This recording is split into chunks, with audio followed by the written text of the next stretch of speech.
ద్రవ్యోల్బణం ధరల పెరుగుదలను సూచిస్తుంది. మన దేశంలో రిజర్వ్ బ్యాంక్ ఆఫ్ ఇండియా ఈ ద్రవ్యోల్బణంను నియంత్రణ చేస్తుంది. ఆర్బీఐ ఎప్పుడు ద్రవ్యోల్బణంను 4% ఉండేటట్టు చూస్తారు. ఎప్పుడైతే ద్రవ్యోల్బణం 4% కంటే ఎక్కువ ఉంటుందో అప్పుడు ఆర్బీఐ బ్యాంకుల మీద వడ్డీ రేటు పెంచుతుంది. ఈ వడ్డీ రేటు పెరగడం వలన వినియోగదారుడు కొనుగోలు శక్తి తగ్గిపోతుంది.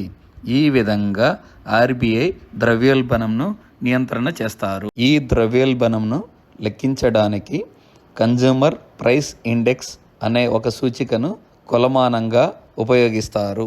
ఈ సిపిఐను సంవత్సరం టు సంవత్సరం ధరల పెరుగుదల సూచిస్తుంది. ఫిబ్రవరి 2025 సంవత్సరానికి సంబంధించిన సిపిఐ 3.61%